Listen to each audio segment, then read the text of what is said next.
Seperti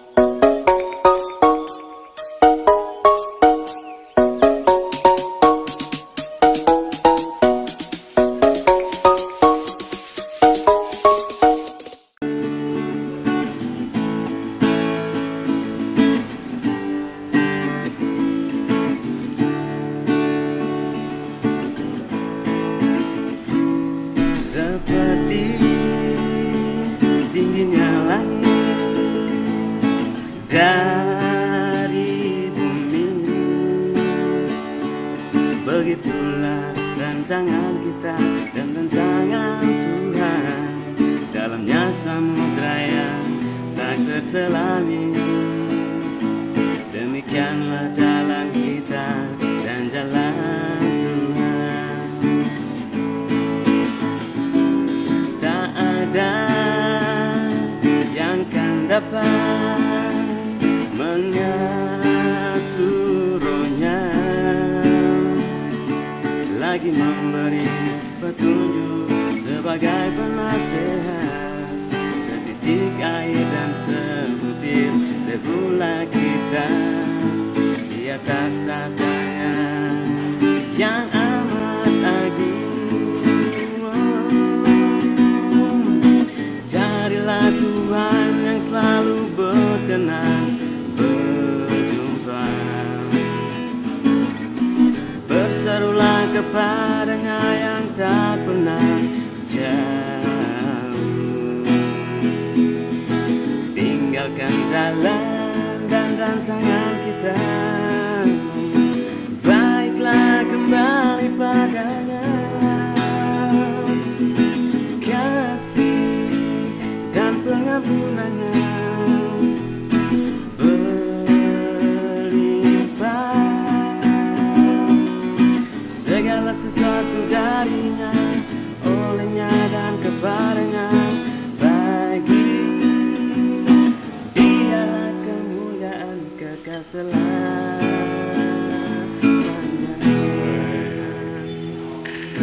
Mantap. Sip. Mantap, Hiro. Ya.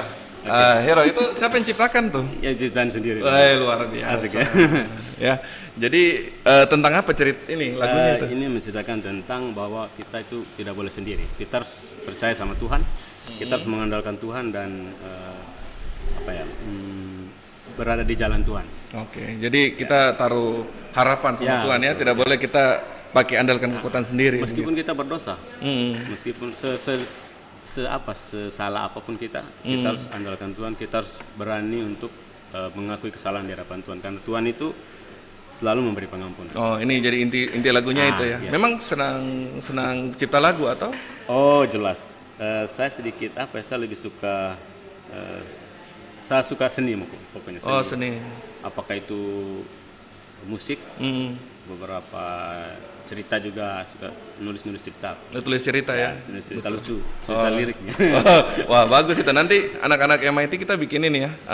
Sedikit film pendek mungkin bisa ya. Bisa. Ya, atau cerita-cerita lucu yang berbalut rohani, sketsa ya. Siap. Wah, ini luar biasa ya. Kita baru tahu ya. Di sini saya baru tahu nih. Oke. Baru di sini bisa sebut ya 1, 2, 3. Yes. Iya. Jadi dengar-dengar bagaimana sampai sekarang? Kan terakhir Hiro berapa 2 minggu lalu yang kita di Payung itu. Ya, 2 minggu ya. Sampai sekarang bagaimana? Masih ada bolong kah? Puji Tuhan ya, sekarang sudah 1 bulan berapa? 1 bulan seminggu ya. Semenjak pertama saya berhenti merokok itu sampai sekarang 1 bulan seminggu.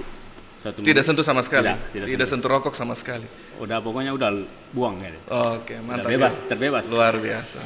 Ya, ini kita apresiasi ya. Tidak gampang memang, apalagi kita berat ya. Mungkin bisa Hiro cerita sedikit. Ini mungkin awal mulanya, terus dari kecanduannya dulu tuh waktu kapan, bagaimana? Oh, kecanduannya dulu. Iya, dari dengar dari SD kan? Aduh, kok bisa tahu? Ya kan kita ikut sama-sama. Sudah cerita ya. Terima cerita lagi tuh. Supaya orang dengar ini. Jadi saya isap rokok itu dari kelas 3 SD. Oh, kelas 3 SD. Itu awalnya. Kalau saya kelas 3 SD masih step ingat kan? Ini sudah merokok ya? Sudah mainstream ya. Oh, sudah mainstream. Oke. Hisapnya rokok. Oke. Pokoknya waktu itu pengaruh lingkungan ya. Jadi di tempat tinggal saya di Flores ya, di kampung waktu itu kan dingin. Kita tinggal di gunung. Kalau di sini itu kayak di Wamena gitu. Dingin, Wamena, iya. Lebih dingin bahkan ya. Kabut itu bisa di depan ini kita nggak bisa lihat satu orang gitu, nggak bisa lihat orang lain gitu, nggak bisa lihat yang ada di depan kita dengan jarak berapa meter. Kabut. Dingin, jadi udah yang namanya berapi-api, dekat dengan api itu harus ada. Jadi cari rokok kehangatan. Juga, rokok juga. Jadi kayak awalnya itu kayak main-main saja kayak dari jagung punya itu tuh.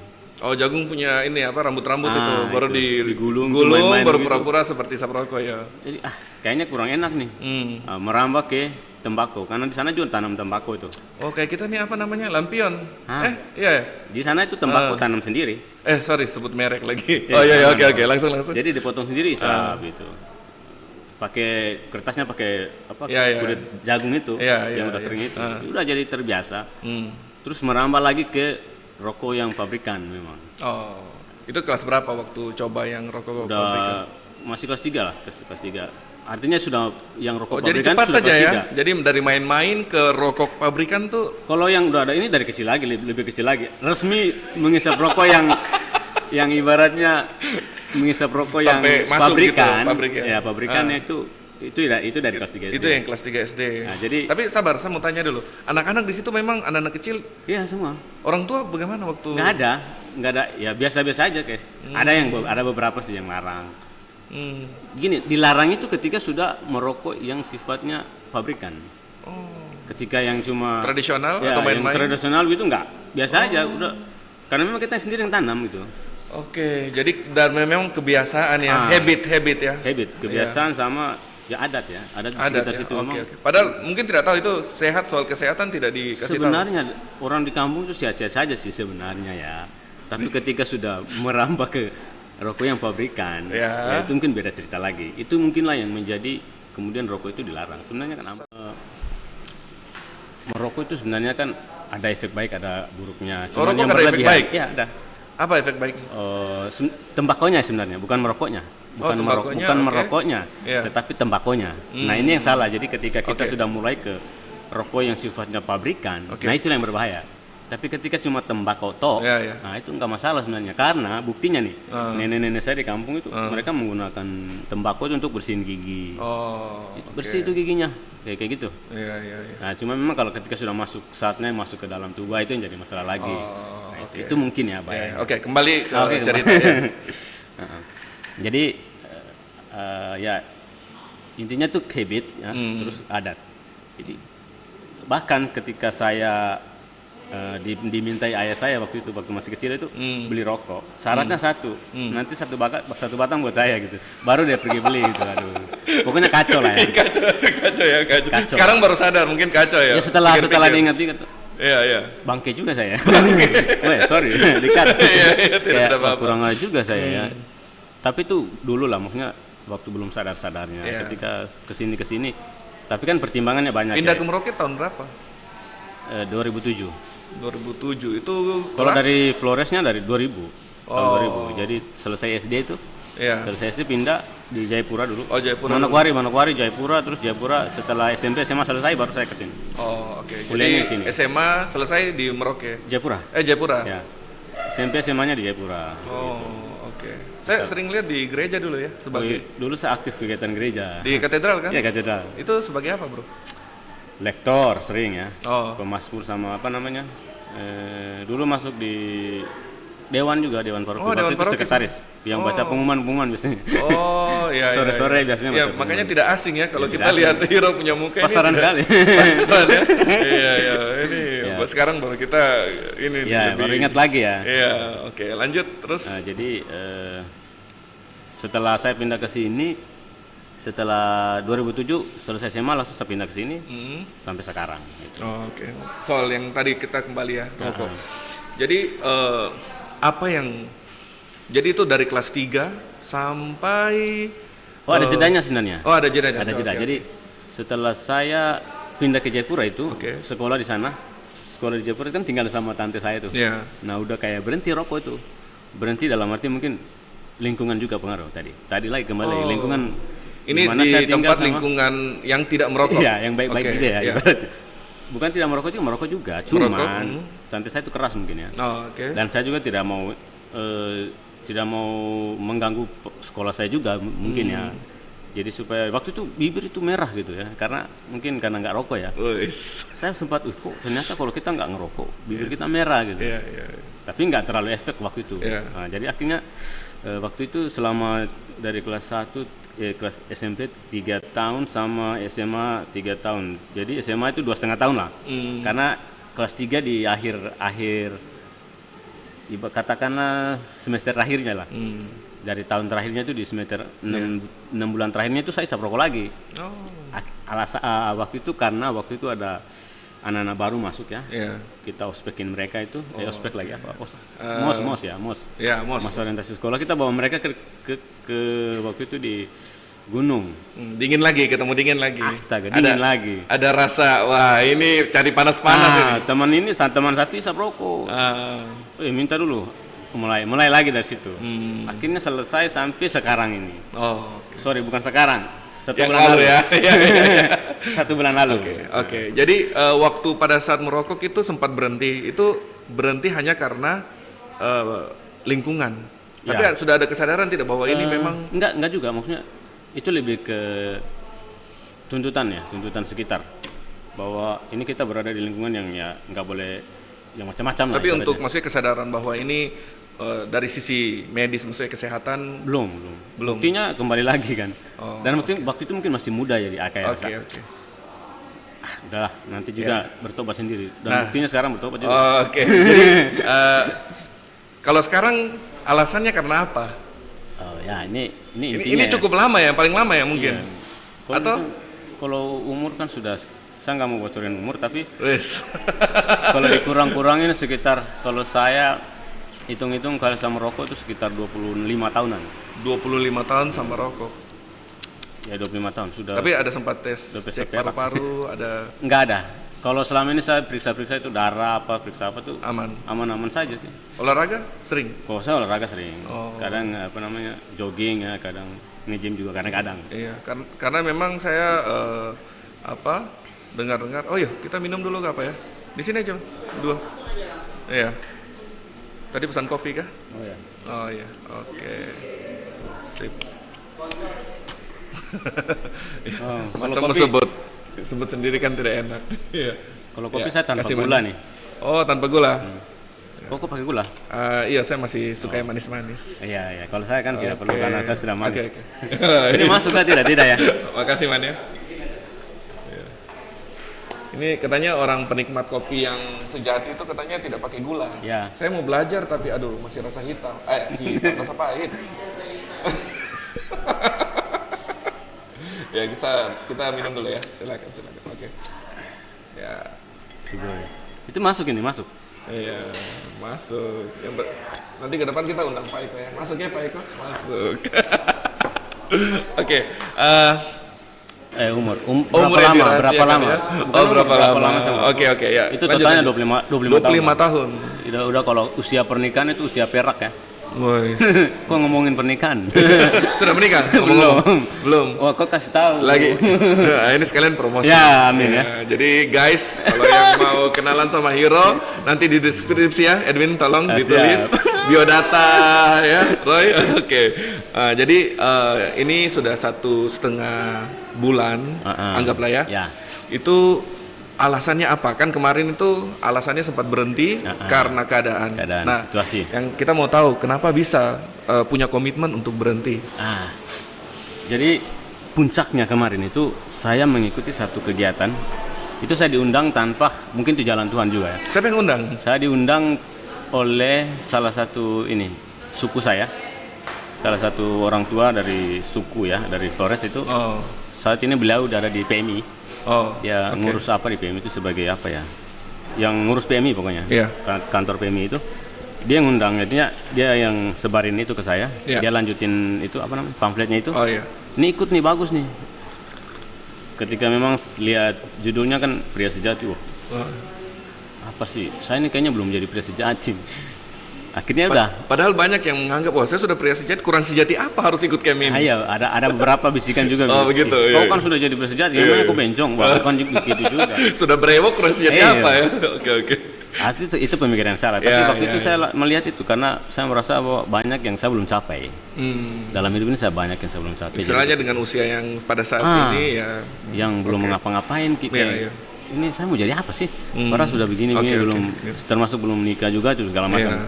Ada beberapa hal yang belum ada achievement sama sekali, belum ada pencapaian sama sekali. Jadi ada motivasi, ini harus ikut ini. Sebenarnya ada apa di balik ini? Akhirnya ikut. Nah, setelah diikut, ternyata memang sampai di sana dibilang ini bukan kegiatan untuk anak muda, tapi orang sudah berkeluarga. Tapi boleh yang belum berkeluarga boleh. Siapa tahu bisa mendapatkan pengalaman. Ternyata betul bahwa saya mendapatkan satu pencerahan di sana. Pencerahannya apa? Ketika pergumulan saya itu saya keluarkan. Saya mau berhenti merokok karena itu sebenarnya dari dulu saya pengen berhenti. Niatnya dari dulu karena dari segi kesehatan itu kan ada pengaruhnya, dari segi ekonomi juga. Keluar terus ya, sekarang malah tambah mahal ya. Ya semakin mahal. Setiap bulan itu kan setiap bulan malah naik. Rokok itu naik. Nah, terus dari segi ada dua segi itu yang saya pertimbangkan sebelumnya. Dari segi ekonomi terus sama kesehatan. Nah, pada saat saya ikut kegiatan itu saya rasa tambah daftar lagi nih dari segi spiritualnya. Padahal sebelumnya pelayanan kan di gereja.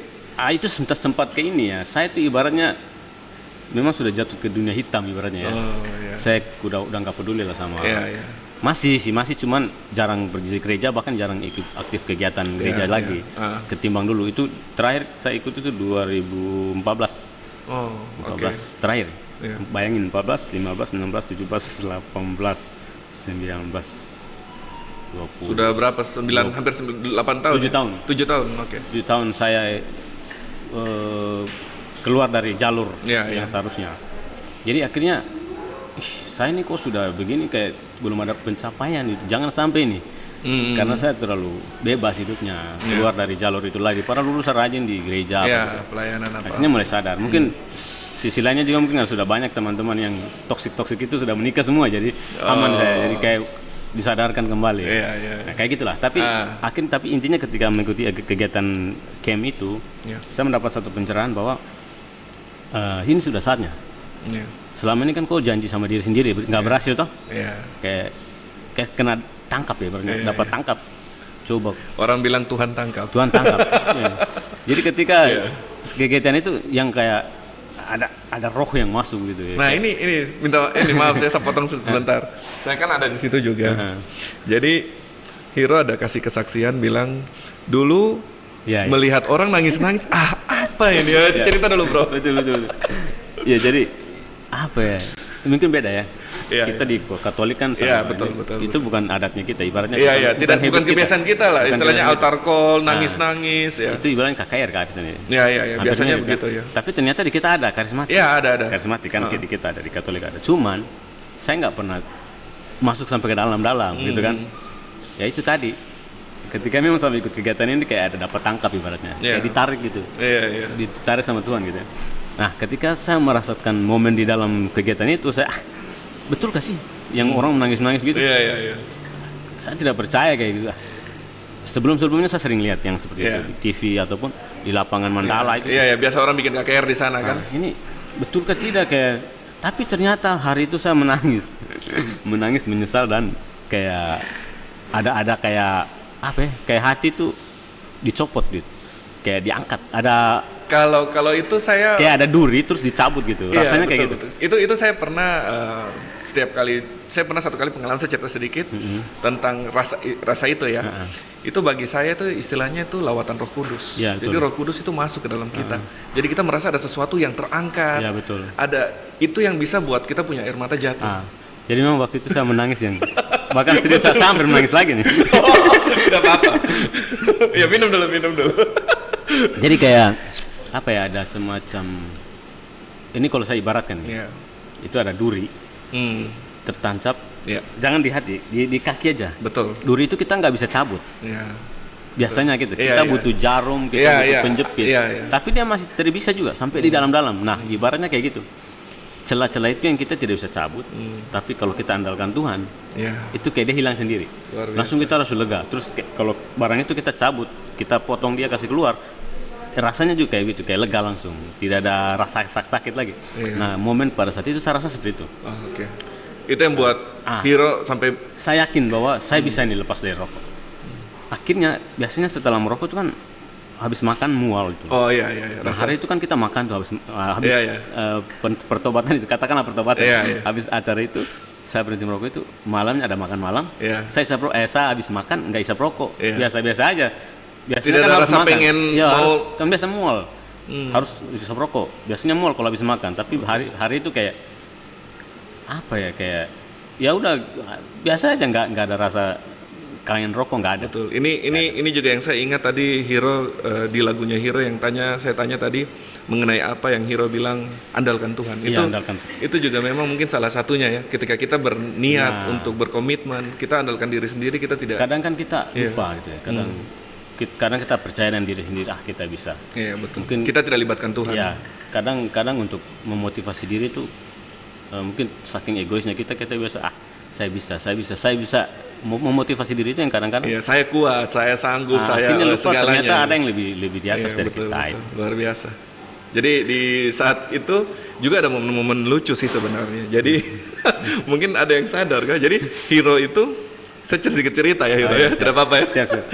Jadi kita kan panggil nih yang mau terlepas dari ikatan-ikatan itu, panggil ke depan. Wah, jadi ikatan rokok. Wah, Hiro kasih keluar nih 1 bungkus dulu. Disuruh injak. Itu bapak-bapak yang lain kasih keluar tapi disuruh injak. Jadi ragu. Iya, terus Hiro nih tiba-tiba sabar masih ada 2 bungkus di tasnya saya. Pace 1. Udah lihat, aduh ini tembakau 1 plastik banyak. Sudah angkat dulu, saya simpan. Pakai Hiro punya rokok. Ada. Pakai Hiro punya rokok baru injak kasih hancur gitu loh. Nah, itu luar biasanya gini Hiro. Saya lihat bahwa di situ memang Hiro betul-betul sudah berkomitmen dan mau lepas dari rokok, karena mungkin pada saat itu saya tidak tahu alasannya Hiro apa, cuma kasih keluar 1 bungkus. Setelah itu baru masih ada 2 bungkus. Ada keraguan. Oh, ada. Oke. Jadi setelah yang pertama itu kan belum didoakan tuh. Iya. Jadi kayak ibaratnya gini. Itu kayak dia step by step. Jadi ketika disuruh keluarkan rokok sekarang, itu step pertama. Langkah pertama untuk kita masuk ke ranah itu, ranah pertobatan. Jadi kasih keluar rokok itu. Kasih keluar nih. Terus kan dibawa ke depan, diinjakin. Itu masih belum apa-apa, sama masih ini bisa berhenti merokok kan tidak nih? Masih kayak gitu. Ada rasa-rasa ya. Nah, ketika didoakan bahwa ada satu ini bilang bahwa tubuh ini bait Allah dan sebagainya. Itu kayak ada duri yang tertancap gitu. Yang persen tadi itu ya. Lalu kita didoakan, terus kayak langsung lega begitu. Akhirnya saya bisa ini. Nah, setelah itu akhirnya saya berani untuk menyampaikan sesuatu. Nah, itu saya bilang itu masih ada di dalam. Luar biasa. Itu betul-betul sudah. Karena saya keluar semua ada itu. Kayak gejolak gitu. Loh, kok jangan baku tipu, itu masih ada satu di dalam. Ambil kayak saya dipaksa. Betul. Ngapain saya ini baku tipu banyak terus masih ada. Betul. Tapi saya berpikir nanti saya bisa beli di kios enggak ya? Akhirnya ternyata setelah saya pulang ke rumah habis makan nih, besoknya bukan hari itu, besoknya kayak ada gejolak untuk saya berangkat ke kios gitu. Iya, untuk beli lagi. Godaan lah istilahnya. Ini Tuhan lihat gitu loh. Betul. Ini saya janji bukan dengan siapa-siapa, ini dengan Tuhan ini kan gitu ya. Akhirnya itu berhenti, jangan. Kalaupun saya sembunyi-sembunyi tetap Tuhan tahu kan gitu. Betul. Tapi akhirnya saya berhasil melewati semua itu sampai hari ini. Jadi itu semua karena doa. Iya, betul. Jadi apa ya, mungkin kalau saya bisa kita tukar pikiran ya. Kadang orang meminta sesuatu dalam doa, misalkan belum ada jodoh nih, Tuhan kasih kirim saya perempuan yang tepat, wanita yang tepat untuk saya, Tuhan saya mau keuangan lebih baik, Tuhan saya mau ini, Tuhan saya mau itu. Tapi menurut saya Hiro, yang mungkin saya pahami dari isi Alkitab, bahwa yang pertama-tama Tuhan tidak mengubah keadaannya kita, tapi yang Tuhan mau, Tuhan rubah pribadinya kita. Rubah kita dulu. Betul, pribadinya kita dulu. Makanya yang tadi Hiro bisa lepas dari rokok, yang pertama Tuhan rubah pribadi. Ketika ada dorongan bahwa untuk melakukan seperti yang lama lagi, ada pikiran jangan, ini saya janji sama Tuhan. Pribadinya Hiro kalau saya lihat sudah berubah dan itu punya komitmen. Iya, jadi memang sebelumnya saya juga berpikir seperti ini. Kok saya nggak punya perubahan dalam hidup sini, tidak dapat apa-apa gitu. Berarti saya belum baik gitu. Saya pribadi sendiri belum baik. Nah, akhirnya saya mulai merubah salah satunya. Tapi itu semua melalui proses juga dengan cara kita legowo, kita berserah sama Tuhan. Betul. Dan yang saya percaya juga kita harus memaksimalkan. Makanya tadi kayak Hiro cerita, Hiro punya minat bidang memang keinginan ya di sesuatu yang kreatif, ciptakan lagu. Nah, memang kita manfaatkan itu seperti kayak cerita perumpamaan Tuhan Yesus tentang talenta. Mungkin Hiro pernah dengar ya. Ada yang dikasih 1, dikasih 3 ya. Ada yang hanya dikasih tapi tidak dimanfaatkan, malah dikubur. Semua dikasih, cuman tergantung siapa yang mau. Betul, dan dimaksimalkan ya. Itu yang maksudnya teman-teman kita di sini juga semua belajar sama-sama. Kita memaksimalkan itu. Betul. Itu luar biasa. Jadi kita kembali akhirnya sampai saat ini tidak sentuh sama sekali. Tidak sentuh sama sekali. Tidak ada pengen kayak kembali cium-cium aroma-aroma. Saya prinsipnya gini. Oke, saya mau berubah, tapi saya nggak mau ganggu orang lain. Itu nanti dosa lagi. Itu dosa. Ganggu orang lain ini maksudnya supaya ngajak-ngajak gitu? Enggak, mengganggu orang maksudnya gini. Oke, kita bertobat dalam hal ini, tapi kayak nggak terlalu menyombongkan diri gitu. Takutnya kan nanti kamu aku tipu atau terus renggang hubungan pertemanan itu jadi paham. Kadang tetap membaur seperti biasa. Saya nggak mau mereka bilang kau terlalu gaya atau munafik lah. Siapa tahu di belakang kau isap rokok. Jadi jangan sampai itu terjadi. Jadi saya juga menjaga hubungan dengan teman-teman juga. Oke, silakan rokok, tapi saya berani katakan saya siap lihat kalian isap rokok, silakan, tidak ada masalah, isap saja. Tidak langsung kamu harus bertobat, tidak ada itu yang rusak lagi. Biarkan nanti Tuhan yang tangkap. Itu nanti betul ada waktunya. Ada waktunya Tuhan. Karena Tuhan. Saya juga dulu begitu. Banyak yang bilang begini. Akhirnya baru deh saya sendiri. Baru sekarang Tuhan. Itu saya dengar. Memang ada bapak-bapak sini nanti Tuhan tangkap baru. Jangan kan orang ini yang pegang komputer juga. 1, 2, 3. 1, 2, 3, yes. Oke, jadi luar biasa Hiro. Ini juga maksudnya sampai saat ini kita ngobrol saat ini, mungkin nanti ke depan disaksikan banyak orang Hiro. Itu juga saya percaya Tuhan punya maksud dari perjalanan Hiro. Betul. Menjadi berkat bagi banyak orang yang mungkin punya permasalahan sama dengan Hiro. Ya, mereka mau lepas sesuatu yang kayaknya mustahil, susah untuk dilepas. Ya, tapi mungkin lebih ke spesifik lagi bahwa coba deh nanti siapa yang pengen itu cari tahu soal yang namanya camp Pria Sejati itu. Cari tahu aja. Saya nggak mau kasih tahu apa-apa. Takutnya nanti saya promo. Nanti takutnya promo ya. Tapi panitia juga kan? Iya. Yang mau dengar coba cari tahu lah. Camp Pria Sejati itu apa? Betul. Dan jangan bilang kita sudah jadi Pria Sejati. Kita coba ini sejago-jagonya kita. Pasti ada juga tidak jagonya gitu. Oke. Itu kalau boleh tahu nanti kegiatan berikutnya kapan ya? Rencananya nanti bulan antara Juli, Agustus, September. Juli. 3 bulan maksudnya? Enggak, itu prediksi waktu aja. Takutnya kalau misalnya Corona ini berlalu dengan cepat, Juli ya bisa kita mainkan. Kalau enggak juga bisa di Agustus, bisa intinya 3 bulan itu option. Oke. Tapi saya rasa kayaknya Corona sudah mau jadi endemi lah, karena penerbangan juga kan sudah tidak perlu antigen lagi kan? Oke, sudah. Syukurlah, maksudnya setidaknya kalau memang aman di bulan Mei, berarti Juli. Juli. Jadi Juni itu menjadi persiapan kita panitia. Oke. Kita tunggu saja ya. Nanti berikutnya ada inilah informasi selanjutnya nanti. Teman-teman MIT, teman-teman ini di gereja, lingkungan lintas gereja ya nanti ya bisa ikut. Ya bisa ikut ya. Ini lintas organisasi juga boleh. Ya kayaknya umum saja lah. Siapapun bisa. Yang pengen yang pengen melepaskan sesuatu yang ada di dalam hatinya. Dalam arti yang negatif yang mau dilepaskan ya. Banyak hal sih yang kita tidak bisa sebutkan, takutnya kita terlalu dianggap suci lagi ya kan. Banyak hal. Kita tahu lah apa yang negatif itu. Tapi kalau misalnya kalian teman-teman nanti yang mau ikut ini tidak punya kayak keinginan, udah pergi aja. Maksudnya itu apa sih, tidak apa-apa, mudah-mudahan Tuhan sentuh aja sih. Biasanya tuh yang Tuhan sentuh itu yang berhasil. Betul. Ketimbang paksa-paksa jalan. Betul. Itu mending yang disentuh sama ya, Tuhan. sama. Semoga saya berharap Tuhan sentuh semua. Oh, amin. Amin. Saya cerita sedikit. Saya dulu tahun 2016 atau 2017. Saya diajak sama kakak tuh. Saya ikut karena sudahlah, daripada ini ikut saja. Dan dulu saya merasa semua baik-baik. Saya mungkin minta maaf agak sedikit beda. Saya tidak merasa ada punya masalah. Tapi setelah di situ baru saya tahu saya terjadi pelepasan. Saya rasa dari mengampuni, ternyata saya punya masalah. Saya pernah ada teman bilang begini, orang yang paling bahaya sebenarnya bukan orang yang tahu dia stres, tetapi orang yang tidak tahu kalau dia sedang stres. Nah, jadi selain mungkin kita mau kita ibarat check up. Iya. Kita datang ke dokter kan, dok, saya mau check up, saya mau ke dokter, tapi saya baik-baik saja. Apa yang mau kan tidak bisa, dokter tidak bisa kasih resep. Kuncinya kita tidak pernah tahu apa yang jelek dalam diri kita. Betul. Sebelum kita check up, kita koreksi, dan Tuhan memang libatkan Tuhan untuk istilahnya yang terbaik untuk kita. Kita kan percaya Dia penciptanya. Yang penting kita mau datang. Betul. Jadi Dia tahu apa yang terbaik untuk kita. Tadi saya bilang carilah Tuhan. Selalu berkenan berjumpa. Oke, betul. Ada dong. Betul. Karena saya berserulah kepadanya tak pernah jauh. Tuhan tidak pernah jauh. Iya, betul. Yang penting kita datang gitu. Saya baru baca di Mazmur di 118 tadi pagi, saya renungan ini ya.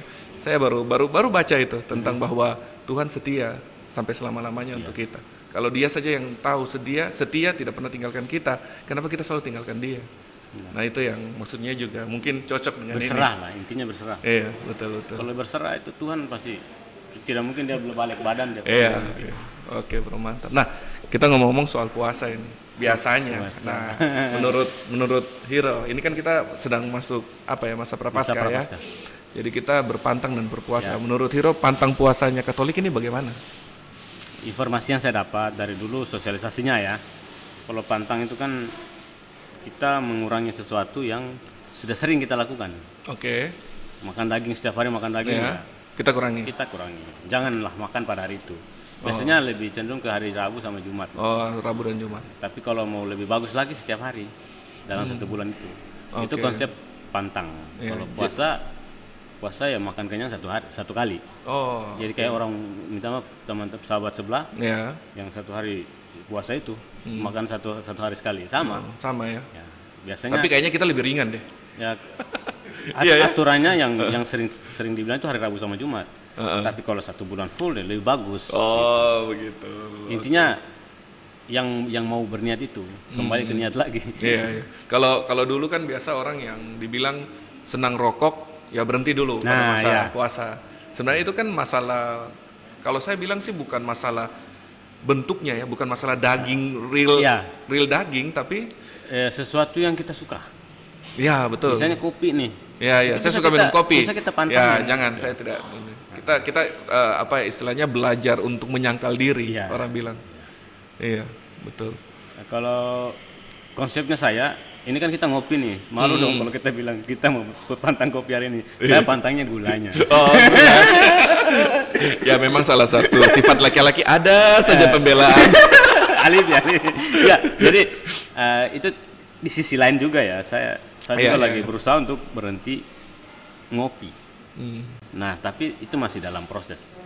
Dengan cara kurangi gulanya dulu. Ternyata penyakitnya minum kopi itu loh gulanya. Bikin lagi di gula. Sama sih konsepnya dengan yang tadi kita ngomongin rokok dengan tembakau. Tembakau itu menyehatkan. Nah, di sini kopi juga menyehatkan. Yang penting gulanya nggak ada. Kita tahu batasnya, tahu batasnya, betul. Kalau dari segi kesehatan ngomongnya gitu. Jadi silakan minum kopi, tapi jangan pakai gula. Nanti gula itu yang bikin, tahulah macam-macam. Ya. Nanti kita jadi dokter kalau kita ngomong. Kayaknya dari tadi ya. Ya, siapa tahu bisa jadi. Info ini kan berguna. Banyak yang bisa kita ini sharingkan. Teman-teman bisa nonton kan. Yang penting intinya itu sebenarnya untuk bermanfaat bagi orang banyak. Gitu. Ya, saya mau kasih tahu Hiro. Menurut Hiro, manusia itu lahir berapa kali, meninggalnya berapa kali? Ini pertanyaan yang baru dan kayak gini. Saya percaya manusia itu dilahirkan 1 kali aja. dilahirkan satu kali aja. Kehidupannya kita yang memang lahir itu cuma satu kali, tapi kehidupan itu bisa dua. Oh. Ya kan? Jadi lahir, hidup, mati. Tapi kan ada kehidupan lagi tuh. Oh. Jadi lahirnya berapa kali? Lahirnya itu cuma satu kali. Satu kali. Meninggalnya? Meninggalnya satu kali. Oke. Tapi kehidupannya itu ada dua kali. Oh gitu. Jadi kan ada kehidupan sebelum kematian, ada kehidupan setelah kematian. Gitu. Oke. Jadi konsep lahir beda dong sama konsep hidup. Jadi kalau mati, lahir ya satu kali dari ibu kita gitu kan. Oke. Hiro pernah dengar tentang lahir baru? Lahir baru belum sih. Ya. Tapi tidak pernah dengar. Lahir baru, kalau konsep yang saya tahu selama ini, lahir baru adalah ketika kita apa ya? Ada dua konsep sih sebenarnya. Maksudnya jangan terlalu rumit. Oke. Ini jadi kayak pertanyaan menjebak ya. Tidak, jangan takut salah. Ini tidak apa-apa. Tidak dihukum, tidak boleh keluar. Konsep kehidupan. Ketika ngomongin kehidupan lagi ada dua konsep sebenarnya. Kehidupan yang betul-betul nyata kita hidup, sama kehidupan yang sifatnya perubahan. Sebuah perubahan itu juga hidup. Artinya gini, ketika kita ngomongin hidup yang saat ini kita bisa bernafas, itu hidup. Hidup secara harfiahnya ya. Itu tadi saya bilang dua kali. Jadi saat ini setelah nanti kita mati, yang kita berada di Firdaus itu, itu kan. Tapi bahwa kehidupan yang abstrak lagi ada. Jadi kayak ketika kita di analog lah ibaratnya ya, kalau hidup baru itu menurut saya seperti taruh kotanya itu hidup baru kayak gimana? Sama seperti ketika kita hidup di dunia sekarang ini, bernafas, kita mengalami dosa. Nah itu sebenarnya kita mati, meskipun wujud kita hidup, tapi kita mati. Tapi nama kehidupan baru itu ketika kita bertobat, terus kita mengenal Tuhan, dan kita mengalami perubahan. Itu perubahan betul. Kalau menurut saya. Itu ini betul sih bro. Seperti yang kali kita masa prapaskah ini kembali lagi ya. Bagaimana kan kita dituntut untuk menyangkal diri. Artinya menyangkal diri, kita mau hidup baru, kita mau kita punya kebiasaan lama, kita menang terhadap kita punya kebiasaan buruk.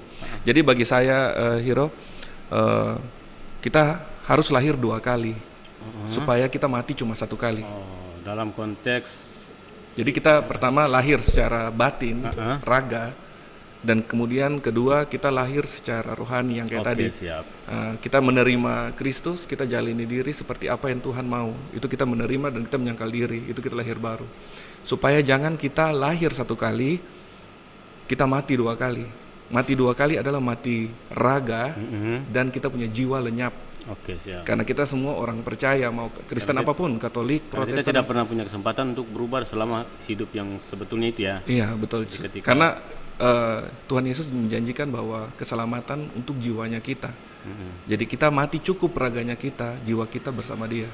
Jadi kita ingat, kita meninggal atau mati harus cuma satu kali, tapi kita harus lahir dua kali. Kita temukan sendiri, kita punya kelahiran baru. Setiap dalam hidup, perjalanan hidup, kita pasti ada. Tanya orang-orang yang sudah pernah mengenal Kristus, ada titik balik di mana mereka itu merasa lahir baru. Dan orang-orang yang merasa lahir baru pasti akan, ya ini bukan saya yang jamin, tapi di dalam Alkitab menulis dan Tuhan sendiri yang menjanjikan bahwa jiwanya akan diselamatkan bersama-sama Dia. Mungkin ini yang mungkin kita di masa prapaskah ya, kita harus mengetahui ini. Ya, ini jadi kita punya refleksi diri. Makanya waktu sebelum ini kan ada terima Rabu Abu. Begitu. Jadi ya jalankan pantang puasa itu. Betul. Oke, mantap Hiro. Ya, nanti kita tinggal tunggu kapan campnya. Nanti kita share ya di grup di teman-teman yang semoga menjadi berkat juga bagi orang banyak. Amin. Oke. Thank you. Harapannya banyak lah. Hiro. Siap. Sama-sama.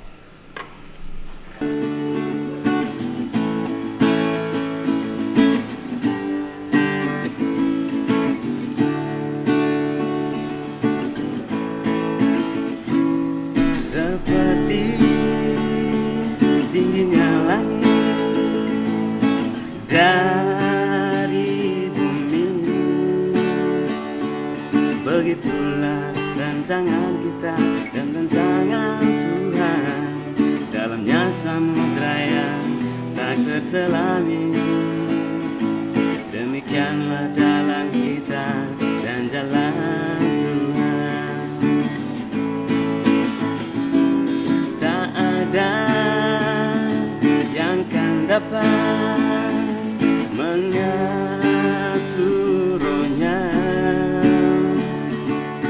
lagi memberi petunjuk sebagai penasehat.